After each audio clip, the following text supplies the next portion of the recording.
In this video, I'd like to demonstrate how one can symbolize a GIS data layer according to the attributes and information attached to those spatial features. And by doing that, be able to visualize relationships among different data sets and learn something about our world. In this case specifically, I'd like to show the countries of the world, the locations of large urban areas, and the expected population change among those large urban areas between the years 2010 and 2050. I already have a countries layer loaded up on this within my ArcMap, which is where I left off on the last video. In order to symbolize these countries differently, I can access the symbology or map making capabilities of ArcGIS by right-clicking in the table of contents on the name of the file I'd like to symbolize, asking for properties, and then asking for symbology. In this case, I'm going to have a single symbol associated with every country of the world, but I'm going to change the color of it to something to a different color just to demonstrate.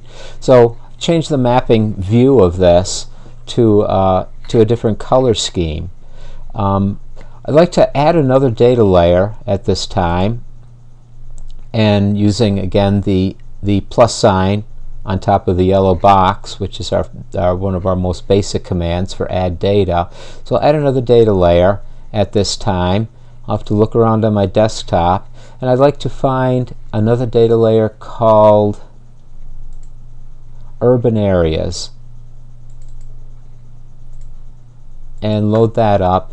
And what this file represents is what at least one data preparer, one organization, considers to be the several hundred most significant urban areas in the world, generally listed by population size.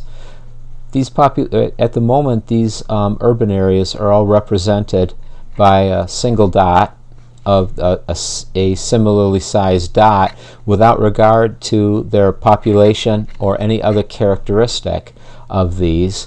So we can see that there is a concentration of significant urban areas in China, especially on the coast where we'd expect them, and also a very significant concentration of urban areas in Europe as well. If I'd like to make some distinction for these urban areas amongst those that are larger or somewhat smaller, I can do a symbolization by right-clicking on the name of the layer in the table of contents, asking for properties, and asking for the symbology to be changed according to some quantity measurement, some numeric measurement that's attached to each of those points, which represent the central point of an urban area.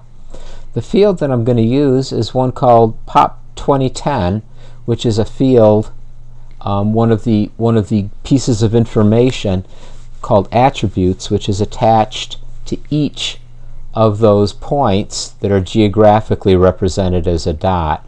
What I'd like to do is use a technique of graphing called graduated symbols, and again I have to choose population 2010, and I'd like to use a different size symbol for each population range. These numbers represent population in thousands, so these a smaller symbol, this is the default palette, would show me that a small symbol represents an urban area with 750,000 to 2,000,000 or 2 million people, and the largest symbols, 15 million people in the urban area and up.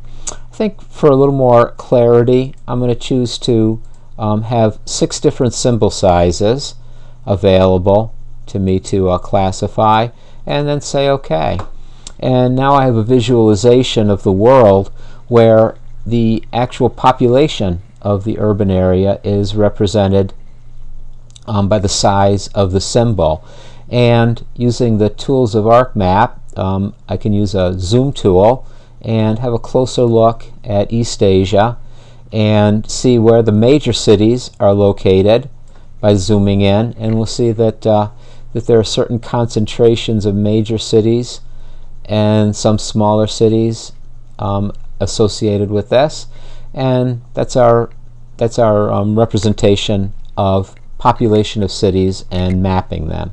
And before I close this video, perhaps we can enhance our view of this by asking for labels of each of these, and thereby displaying the name of each country for a little better visualization.